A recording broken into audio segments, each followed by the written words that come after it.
ಶ್ರೀ ಗುರುಭ್ಯೋ ನಮಃ. ಹರಿ ಓಂ. ಕೃಷ್ಣಾಯ ಯಾದವೇಂದ್ರಾಯ ಜ್ಞಾನಮುದ್ರಾಯ ಯೋಗಿನೇ ನಾಥಾಯ ರುಕ್ಮಿಣೀಶಾಯ ನಮೋ ವಿಧಾಂತವೇದಿನೇ. ಬುದ್ಧಿರ್ಬಲಂ ಯಶೋಧೈರ್ಯಂ ನಿರ್ಭಯತ್ವಂ ಅರೋಗತಾ ಅಜಾಡ್ಯಂ ವಾಕ್ಪಟುತ್ವಂ ಚ ಹನುಮತ್ಸ್ಮರಣಾತ್ ಭವೇತ್. ಈಶ್ವರೋವಾಚ. ರುದ್ರದೇವರು ಹೇಳ್ತಾರೆ ಸನತ್ಕುಮಾರರನ್ನು ಕುರಿತು, ಸನತ್ಕುಮಾರರೇ, ಇನ್ನು ಶ್ರಾವಣ ಮಾಸದಲ್ಲಿ ಮಾಡುವಂತಹ ನಾಗಪೂಜೆಯ ವಿಧಾನವನ್ನು ನಿಮಗೆ ತಿಳಿಸಿಕೊಡ್ತೇನೆ. ಅತಃಪರಂ ಪ್ರವಕ್ಷ್ಯಾಮಿ ಶ್ರಾವಣೇ ಶುಕ್ಲಪಕ್ಷಕ್ಕೆ ಪಂಚಮ್ಯಾಂ ಯಶ್ಚ ಕರ್ತವ್ಯಂ ತತ್ಸೃಣಸ್ವ ಮಹಾಮುನೆ. ಈ ಶ್ರಾವಣ ಮಾಸದ ಶುಕ್ಲಪಕ್ಷದ ಪಂಚಮಿಯೆಂದು ಏನು ಮಾಡಬೇಕು ಅದನ್ನು ನಿಮಗೆ ತಿಳಿಸಿಕೊಡ್ತೇನೆ. ಚತುರ್ಥಾಂ ಏಕಭುಕ್ತಂ ತು ನಕ್ತಂ ಸ್ಯಾತ್ ಪಂಚಮೀ ದಿನೇ ಕೃತ್ವಾ ಸ್ವರ್ಣಮಯಂ ನಾಗಂ ಅಥವಾ ರೌಪ್ಯ ಸಂಭವ. ಚತುರ್ಥಿ ದಿನ ಒಪ್ಪತ್ತು ಊಟ ಮಾಡಿ, ಅನಂತರ ಪಂಚಮಿ ದಿನ ರಾತ್ರಿಯಲ್ಲಿ ಊಟ ಮಾಡಬೇಕು. ಅರ್ಥಾತ್ ನಕ್ತವ್ರತವನ್ನು ಆಚರಣೆ ಮಾಡಬೇಕು. ಆಚರಣೆ ಮಾಡಿದ ನಂತರ ಬಂಗಾರದಿಂದ ಅಥವಾ ಬೆಳ್ಳಿಯಿಂದ ಅಥವಾ ಕೃತ್ವ ದಾರುಮಯಂ ವಾಪಿ ಅಥವಾ ಮೃಣ್ಮಯಂ ಶುಭಂ, ಕಟ್ಟಿಗೆಯಿಂದ ಅಥವಾ ಮಣ್ಣಿನಿಂದ ಮಾಡಿದಂತಹ 5 ತಲೆಗಳಿರುವಂತಹ ನಾಗಗಳನ್ನು ಪೂಜೆ ಮಾಡಬೇಕು. ಪಂಚಮ್ಯಾನ್ ಅರ್ಚಯೇದ್ ಭಕ್ತ್ಯ ನಾಗಂ ಪಂಚಫಣಾನ್ವಿತಂ. ಆ ಪಂಚಮಿಯ ದಿನ 5 ಹೆಡೆಗಳಿರುವಂತಹ ನಾಗನನ್ನು ಪೂಜೆ ಮಾಡಬೇಕಂತೆ. ಅಂದಿನ ದಿನ ದ್ವಾರಸ್ಯೋಭಯತೋ ಲೇಖ್ಯ ಗೋಮಯೇನ ವಿಶೋಲ್ಭನಾಹ. ಅತ್ಯಂತ ವಿಷಭರಿತವಾದಂತಹ ಸರ್ಪಗಳನ್ನು ನಮ್ಮ ಬಾಗಿಲಿನ ಎಡಬದಿಯಲ್ಲಿ ಮತ್ತು ಬಲಬದಿಯಲ್ಲಿ ಗೋಮಯದಿಂದ ಬರೀಬೇಕಂತೆ, ಚಿತ್ರಿಸಬೇಕು. ಚಿತ್ರಿಸಿದ ನಂತರ ಅವುಗಳನ್ನು ಪೂಜೆ ಮಾಡಬೇಕು. ಪೂಜೆಯೇದ್ ವಿಧಿವಶ್ಚೈವ ದದಿದುರ್ವಾಂಕುರೈ ಶುಭೈಹಿ. ದೂರ್ವ ಮತ್ತು ಮಸುರುಗಳಿಂದ ಅದನ್ನು ವಿಧಿವತ್ತಾಗಿ ಪೂಜೆಯನ್ನು ಮಾಡಬೇಕು. ನಂತರ ಹೂವುಗಳನ್ನು ಅರ್ಚನೆ ಮಾಡಬೇಕು. ಕರವೀರ ಮಾಲತೀಭಿ ಜಾತಿಪುಷ್ಪೈಶ್ಚ ಚಂಪಕೈ ತಥಾ ಗಂಧೈರಕ್ಷತೈಶ್ಚ ಧೂಪದೀಪೈರ್ಮನೋಹರೈ. ಕರವೀರ, ಮಾಲತಿ, ಜಾತಿ ಪುಷ್ಪ ಮತ್ತು ಚಂಪಕ ಮೊದಲಾದಂತಹ ಹೂಗಳನ್ನು ಏರಿಸಿ ಅರ್ಚನೆಯನ್ನು ಮಾಡಬೇಕು. ನಂತರ ಗಂಧಾಕ್ಷತೆಗಳನ್ನು ಏರಿಸಿ ಧೂಪ ದೀಪಾರತಿಗಳನ್ನು, ನಂತರ ಬ್ರಾಹ್ಮಣರಿಗೆ ಊಟವನ್ನು ಹಾಕಿಸಬೇಕು. ಹಾಕಿಸುವಂತಹ ಪದಾರ್ಥಗಳು ಏನಿರಬೇಕಂತಂದರೆ, ಅಂದಿನ ದಿನ ಬ್ರಾಹ್ಮಣಾನ್ ಭೋಜಯೇತ್ ಪಶ್ಚಾತ್ ಘೃತ ಮೋದಕ ಪಾಯಸೈಹಿ. ತುಪ್ಪ, ಮೋದಕ ಮತ್ತು ಪಾಯಸಗಳಿಂದ ಅವರಿಗೆ ಊಟವನ್ನು ಮಾಡಿಸಬೇಕು. ಅಂದಿನ ದಿನ ಅನಂತಂ ವಾಸುಕಿಂ ಶೇಷಂ ಪದ್ಮನಾಭಂ ಚ ಕಂಬಲಂ ತಥಾ ಕರ್ಕೋಟಕಂ ನಾಮ ನಾಗಂ ಅಶ್ವಂ ತಥಾಷ್ಟಮಂ ಧೃತರಾಷ್ಟ್ರಂ ಶಂಖಪಾಲಂ ಕಾಲೀಯಂ ತಕ್ಷಕಂ ತಥಾ ಹರಿದ್ರಯ ಚಂದನೇನ ಕುಡ್ಯೆ ನಾಗಕುಲಾಧಿಪಾನ್ ನವಕದ್ರೋಂಶ್ಚ ಸಂಲಿಖ್ಯ ಪೂಜಯೇತ್ ಕುಸುಮಾದಿಭಿಃ. ನಂತರ ಅನಂತ, ವಾಸುಕಿ, ಶೇಷ, ಪದ್ಮನಾಭ, ಕಂಬಲ, ಕರ್ಕೋಟಕ, ಅಶ್ವ, ಧೃತರಾಷ್ಟ್ರ, ಶಂಖಪಾಲ, ಕಾಲೀಯ ಮತ್ತು ತಕ್ಷಕರೆಂಬ ನಾಗಕುಲದ ಅಧಿಪತಿಯನ್ನು ಗೋಡೆಯ ಮೇಲೆ ಅರಿಶಿನ ಮತ್ತು ಕುಂಕುಮಗಳಿಂದ ಚಿತ್ರಿಸಬೇಕು.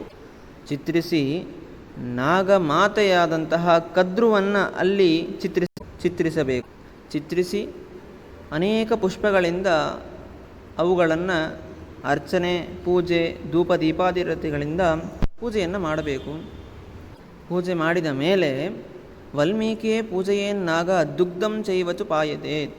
ಹುತ್ತ ಇರುವಂತಹ ಜಾಗಕ್ಕೆ ಹೋಗಿ ಹಾಲು ಮತ್ತು ಸಕ್ಕರೆ ತುಪ್ಪ ಬೆರೆಸಿದಂತಹ ಹಾಲನ್ನು ಯಥೇಷ್ಟವಾಗಿ ಆ ಹಾವುಗಳಿಗೆ ಕುಡಿಸಬೇಕು ಅಂದಿನ ದಿನ.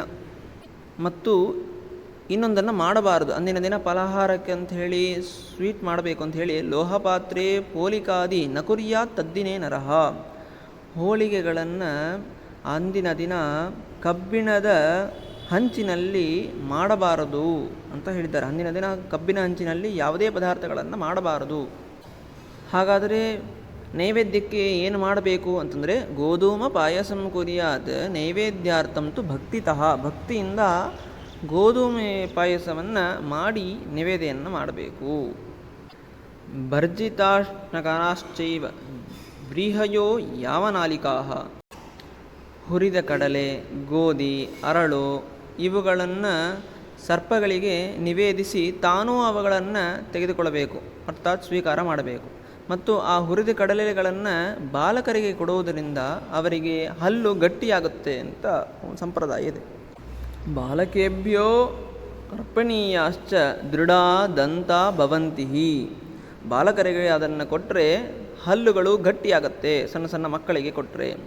ಅದಾದ ನಂತರ ಆ ಹುತ್ತದ ಸಮೀಪದಲ್ಲೇ ಇದ್ದು ಗಾಯನಂ ವಾದ್ಯಮೇವಚ, ಚೆನ್ನಾಗಿ ಅಂದಿನ ದಿನ ಹಾಡಾಡ್ತಾ ಆ ನಾಗದೇವತೆಯನ್ನು ಪೂಜೆಯನ್ನು ಮಾಡ್ತಾ, ವಾದ್ಯಾದಿಗಳನ್ನು ಮಾಡ್ತಾ, ನೃತ್ಯವನ್ನು ಮಾಡ್ತಾ ಪೂಜಾದಿಗಳನ್ನು ಮಾಡಬೇಕು ವೈಭವದಿಂದ. ಅಂದಿನ ದಿನ ಸ್ತ್ರೀಗಳಿಂದ ಸ್ತ್ರೀಭಿಃ ಕಾರ್ಯಂ ಭೂಷಿತಾಭಿಃ ಕಾರ್ಯಾಶ್ಚೈ ಉತ್ಸವೋ ಮಹಾನು, ಅದ್ಭುತವಾದಂತಹ ಉತ್ಸವವನ್ನು ಆ ಜಾಗದಲ್ಲಿ ಮಾಡಬೇಕು ನೃತ್ಯ ವಾದ್ಯಾದಿಗಳಿಂದ. ಏವಂ ಕೃತೆ ಕದಾಚಿಚ್ಚ ಸರ್ವತೋ ನ ಭಯಂ ಭವೇತ್. ಈ ರೀತಿಯಾಗಿ ಪೂಜೆಯನ್ನು ಮಾಡಿದರೆ ಅವರಿಗೆ ಯಾವತ್ತೂ ಕೂಡ ಈ ಸರ್ಪದ ಭಯ ಎನ್ನುವುದು ಅವರ ಕುಟುಂಬಕ್ಕೆ ಬರುವುದಿಲ್ಲ. ಇಷ್ಟು ಪೂಜೆಯ ವಿಧಾನವನ್ನು ಹೇಳಿ ರುದ್ರದೇವರಿಗೆ ಇನ್ನೂ ಕುತೂಹಲದಿಂದ ಇನ್ನೂ ಕೆಲವು ವಿಷಯಗಳನ್ನು ನಿನಗೆ ಹೇಳ್ತೇನೆ ಕೇಳು. ಅನ್ಯಶ್ಚ ಶೃಣುಯಾದ್ವಿಪ್ರ ಲೋಕಾನಾಂ ಹಿತಕಾಮ್ಯಯ. ಈ ಲೋಕಕ್ಕೆ ಹಿತವನ್ನು ಬಯಸಿ ನಾನು ಇನ್ನೂ ಕೆಲವು ವಿಚಾರಗಳನ್ನು ನಿನಗೆ ತಿಳಿಸ್ತೇನೆ, ಅದನ್ನು ಕೇಳು ಸನತ್ಕುಮಾರ. ನಾಗದಷ್ಟೋ ನರೋ ವತ್ಸ ಪ್ರಾಪ್ಯಂ ಮೃತ್ಯುಂ ವ್ರಜದ್ಯತಃ ಅಧೋಗತ್ವಾ ಭವೇತ್ ಸರ್ಪಃ ತಾಮಸೋ ನಾತ್ರ ಸಂಶಯಃ. ಮಗುವೆ, ಹಾವು ಕಚ್ಚಿ ಯಾರ್ಯಾರು ಸಾಯ್ತಾರಲ್ಲ ಅವರೆಲ್ಲರೂ ಕೂಡ ಅಧೋಲೋಕಕ್ಕೆ ಹೋಗ್ತಾರೆ. ಅಲ್ಲಿ ಹೋಗಿ ಕೆಟ್ಟವಾದಂತಹ ಸರ್ಪರಾಗ್ತಾರೆ, ಅರ್ಥಾತ್ ತಾಮಸಿ ಸರ್ಪಗಳಾಗ್ತಾರೆ. ಆ ರೀತಿಯಾಗಿ ಆಗಬಾರದು ಅಂತಂದರೆ ನಾನು ನಿನ್ನೆ ಹೇಳಿದೆಲ್ಲ ಅಂತಹ ಎಲ್ಲ ವಿಧವಾದಂತಹ ಪೂಜೆಯನ್ನು ಭಕ್ತಿಯಿಂದ ಮಾಡಿದರೆ ಅವರು ಯಾವುದೇ ಕಾಲಕ್ಕೂ ಯಾವ ಕಾಲಕ್ಕೂ ಕೂಡ ಆ ತಾಮಸಿಯಾದಂತಹ ಸರ್ಪ ಜನ್ಮದಲ್ಲಿ ಹುಟ್ಟುವುದಿಲ್ಲ.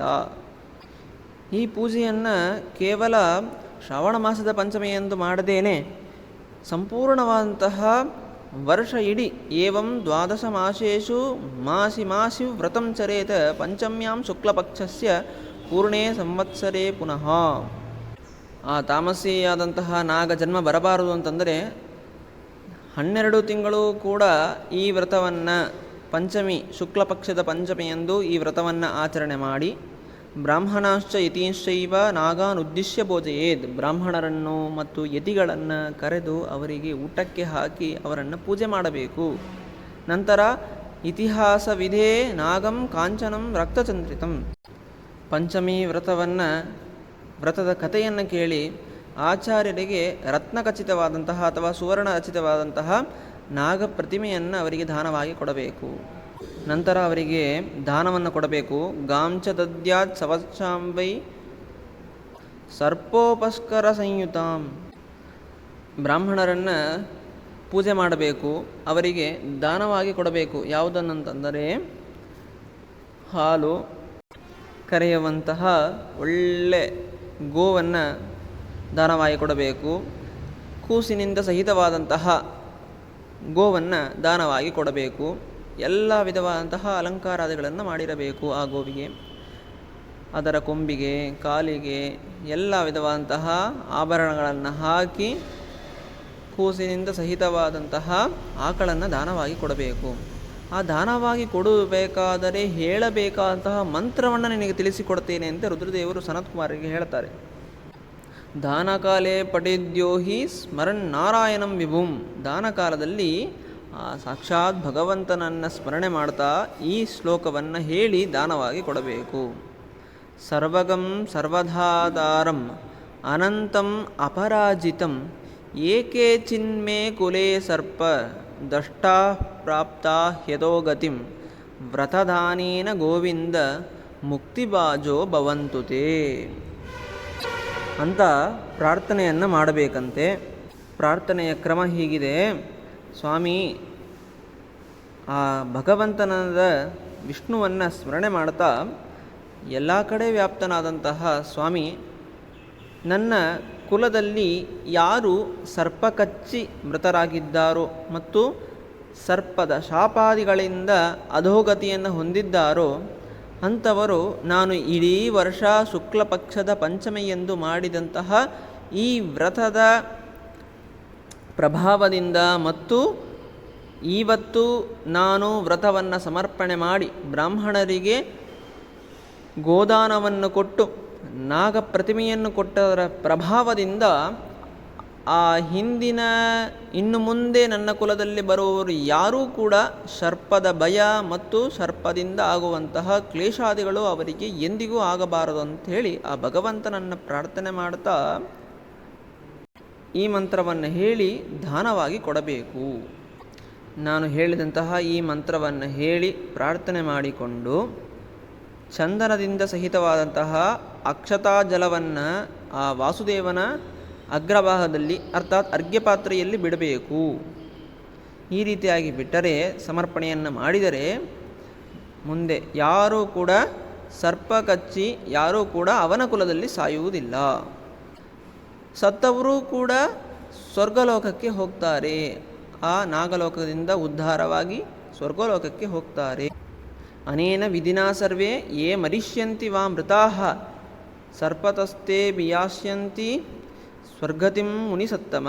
ಅದರಿಂದ ಹಿಂದಿನ ಯಾರೇ ಕೂಡ ಹಿಂದೆ ಸತ್ತಿದ್ದರೂ ಕೂಡ ಮುಂದೆ ಯಾರಾದರೂ ಸಾಯುವವರಿದ್ದರೆ ತನ್ನ ಕುಲದಲ್ಲಿ ಅವರೆಲ್ಲರೂ ಕೂಡ ಈ ವ್ರತದ ಪ್ರಭಾವದಿಂದ ಉದ್ಧಾರರಾಗಿ ಸ್ವರ್ಗತಿಂ ಮುನಿಸತ್ತಮ, ಸ್ವರ್ಗದ ಲೋಕಕ್ಕೆ ಹೋಗ್ತಾರೆ, ಸ್ವರ್ಗಲೋಕಕ್ಕೆ ಹೋಗ್ತಾರೆ. ಏವನ್ ಸರ್ವಾನ್ ಉದ್ದೇಶ್ಯ ಕುಲಜಾನ್ ಕುಲನಂದನ. ಹೀಗೆ ತನ್ನ ಕುಲದಲ್ಲಿರುವಂತಹ ಎಲ್ಲರನ್ನೂ ಉದ್ದೇಶಿಸಿಕೊಂಡು ಸಂಕಲ್ಪ ಮಾಡಿ ಈ ವ್ರತಾಚರಣೆಯನ್ನು ಆಡಬೇಕು.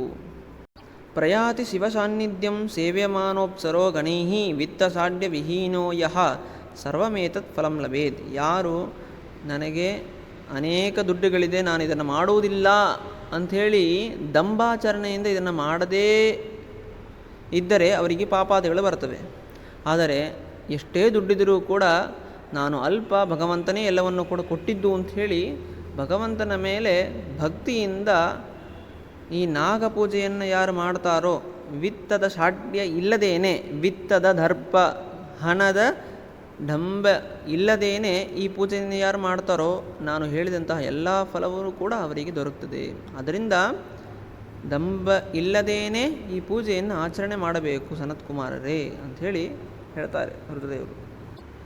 ನಕ್ತೇನ ಭಕ್ತಿ ಸಹಿತ ಶಿತಪಂಚಮೀಷು ಯೇ ಪೂಜಯಂತಿ ಸುಭಗಾತ್ ಕುಸುಮೋಪಹಾರೈಃ ತೇಷಾಂ ಗೃಹೇಷ್ವಭಯದಾಹಿ ಭವಂತಿ ಸರ್ಪಾಃ ಹರ್ಷಾನ್ವಿತ ಮಣಿಮಯೂಕ ವಿಭಾಷಿತಾಂಗಾಃ ಅಂಥೇಳಿ ಇದರ ಫಲವನ್ನು ಹೇಳ್ತಾರೆ. ಯಾರು ಇಷ್ಟು ಭಕ್ತಿಯಿಂದ ಈ ನಕ್ತವ್ರತವನ್ನು ಆಚರಣೆ ಮಾಡಿ ಪಂಚಮಿ ದಿನ ಇಂತಹ ಪೂಜೆಯನ್ನು ಯಾರು ಮಾಡ್ತಾರೋ, ಮಾಡಿ ಸಮರ್ಪಣೆಯನ್ನು ಮಾಡ್ತಾರೋ, ಒಂದು ವರ್ಷ ಇಡೀ ಮಾಡಿ ಸಮರ್ಪಣೆಯನ್ನು ಮಾಡ್ತಾರೋ ಅಂಥವರ ಮನೆಯಲ್ಲಿ ಸರ್ಪಗಳು ಸಂತೋಷವಾಗಿ ಓಡಾಡ್ತವೆ ಅಂತೆ. ಆ ಮನೆಯಲ್ಲಿದ್ದವರಿಗೆ ಯಾರಿಗೂ ಕೂಡ ದುಃಖವನ್ನು ತಂದು ಕೊಡುವುದಿಲ್ಲ. ಮಣಿಮಯೂಖಗಳಿಂದ ಕೂಡಿ ಆ ಮನೆಯಲ್ಲಿ ಸಂತೋಷವಾಗಿ ತಿರುಗ್ತಾವೆ. ಇಂತಹ ಮನೆಯನ್ನು ಯಾರು ದಾನವಾಗಿ ಕೊಡ್ತಾರೋ, ಯಾವ ಸರ್ಪಗಳು ಸಂತೋಷವಾಗಿ ಓಡಾಡುವಂತಹ ಮನೆಯನ್ನು ಯಾರು ದಾನವಾಗಿ ಕೊಡ್ತಾರೋ ಅವರಿಗೆ ಎಂತಹ ಪಾಪ ಬರುತ್ತೆ ಅಂತಂದರೆ, ಪ್ರತಿಗ್ರಹಂ ಯೇ ಚ ಕುರ್ಯಾತ್ ಗೃಹದಾನಸ್ಯ ವಾಡವಾಹ ಪ್ರಯಾಂತಿ ಸರ್ಪತಾಂ ತೇಪಿ ಘೋರಾಂ ಭುಕ್ತ್ಯಾತು ಯಾತನಾ. ಯಾರು ಇಂತಹ ಮನೆಯನ್ನು ದಾನವಾಗಿ ಕೊಟ್ಟರೆ ಅದನ್ನು ಯಾರು ಸ್ವೀಕಾರ ಮಾಡುತ್ತಾರೋ ಅವರು ಸರ್ಪಯೋನಿಯಲ್ಲಿ ಹುಟ್ಟುತ್ತಾರೆ ಅಂತೆ. ಅಂತ್ಯಕಾಲೇ ಚ ಯೇ ಕೇಚಿನ ನಾಗಹತ್ಯಾವಶಾದಿಹ ಮೃತಾಪತ್ಯ ಅಪುತ್ರಾವ ಭವಂತಿ ಮುನಿಸತ್ತಮ ಕಾರ್ಪಣ್ಯವಶತಃ ಸ್ತ್ರೀಣಾಂ ಸರ್ಪತಾಂ ಯಾಂತಿ ಕೇಚನ. ಯಾರಾದರೂ ಹಾವನ್ನು ಕೊಂದಿದ್ದರೆ, ನಾಗಹತ್ಯೆಯನ್ನು ಮಾಡಿದ್ದರೆ ಅವರು ವೃದ್ಧಾಪ್ಯದಲ್ಲಿ ತಮ್ಮ ಮಕ್ಕಳನ್ನು ಕಳೆದುಕೊಳ್ತಾರೆ, ಅಥವಾ ಅದೇ ಜನ್ಮದಲ್ಲೇ ಅವರಿಗೆ ಮಕ್ಕಳಾಗದೇನೆ ದುಃಖ ಪಡ್ತಾರೆ.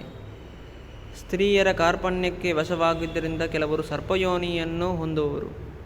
ಹೀಗೆ ಇನ್ನು ಕೆಲವರು ದುಡ್ಡು ಬೇಕಂಥೇಳಿ ಯಾರು ಸುಳ್ಳನ್ನು ಹೇಳ್ತಾರೋ ಅವರೂ ಕೂಡ ಸರ್ಪಯೋನಿಯಲ್ಲಿ ಹುಟ್ಟುತ್ತಾರಂತೆ.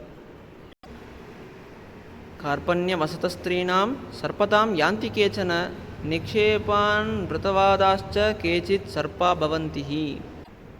ಆದ್ದರಿಂದ ಇಂತಹ ತಪ್ಪುಗಳನ್ನು ನಮ್ಮ ಮನೆಯಲ್ಲಿ ಬಂದವರು ಮಾಡಿರಬಹುದು ಅಥವಾ ಯಾರೇ ಮಾಡುವವರಿರಬಹುದು. ಆದರೆ ಇಂತಹ ತಪ್ಪು ಮತ್ತು ಕೆಟ್ಟ ಯೋನಿಯಲ್ಲಿ ಹುಟ್ಟುವಂತಹ ಮಹಾಪಾಪ ಅವರಿಗೆ ಬರಬಾರದು ಅಂತಂದರೆ ಭಕ್ತಿಯಿಂದ ಈ ವ್ರತದ ಆಚರಣೆಯನ್ನು ಮಾಡಬೇಕು. ಹೇಗೆ ಮಾಡಬೇಕು ಅಂದರೆ ವಿತ್ತಸಾಟ್ಯ ವಿಹೀನೇನ ಕೃತ್ವಾಚೇನ್ ನಾಗಪಂಚಮಿ ದಿನ ಹಣದ ದಂಬ ಇಲ್ಲದೇನೆ ಈ ಯಾವ ವ್ರತಾಚರಣೆಯನ್ನು ಭಕ್ತಿಯಿಂದ ತದ್ದಿತಾರ್ಥಂ ಹರಿಂ ಶೇಷಃ ಸರ್ವನಾಗಾಧಿಪೋ ವಿಭುಂ, ಆ ಭಗವಂತನನ್ನು ಮತ್ತು ನಾಗವನ್ನು ಉದ್ದೇಶಿಸಿಕೊಂಡು ನಾವು ಆ ಪೂಜೆಯನ್ನು ಮಾಡಬೇಕು.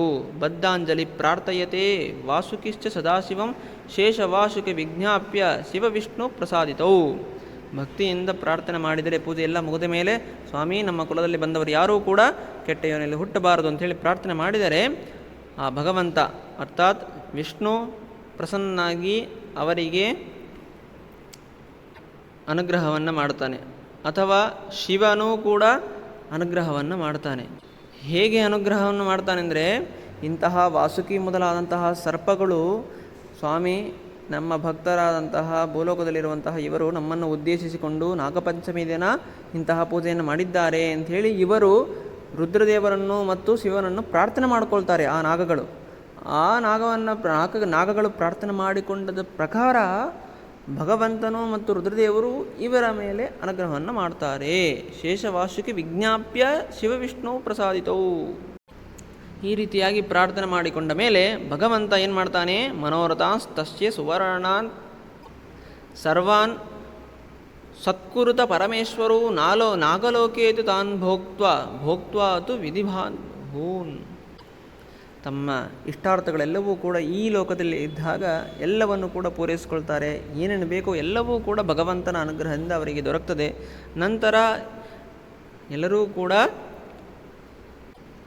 ವೈಕುಂಠವನ್ನಾಗಲಿ ಅಥವಾ ಕೈಲಾಸವನ್ನಾಗಲಿ ಹೋಗಿ ಸೇರ್ತಾರೆ. ಅಲ್ಲಿ ವಿಷ್ಣುಗಣದ ಜೊತೆಗೆ ಅಥವಾ ಶಿವಗಣಗಳ ಜೊತೆಗೆ ಸೇರಿ ಪರಮಸುಖವನ್ನು ಹೊಂದುತ್ತಾರೆ. ತಥಾ ವೈಕುಂಠಮಾಸಾದ್ಯ ಕೈಲಾಸಂ ವಾಪಿ ಶೋಭನಂ ವಿಷ್ಣು ಶಿವಗಣೋ ಭೂತ್ವ ಲಭತೆ ಪರಮಂ ಸುಖಂ. ಶಿವಗಣ ಮತ್ತು ವಿಷ್ಣುಗಣದಿಂದ ಸಹಿತರಾಗಿ ಸುಖವನ್ನು ಅನುಭವಿಸ್ತಾರೆ. ಹೀಗೆ ಈ ನಾಗಪಂಚಮಿ ವ್ರತದ ಮಹಿಮೆಯನ್ನು ನಿನಗೆ ವಿಸ್ತಾರವಾಗಿ ತಿಳಿಸಿದ್ದೇನೆ. ಏತತ್ತೇ ಕಥಿತಂ ವತ್ಸ ನಾಗಾನಾಂ ಪಂಚಮೀ ವ್ರತಂ.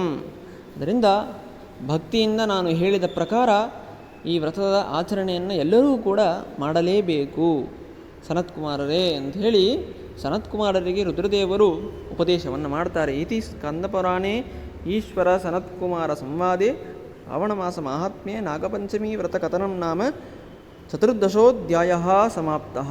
ಶ್ರೀಕೃಷ್ಣಾರ್ಪಣಮಸ್ತು.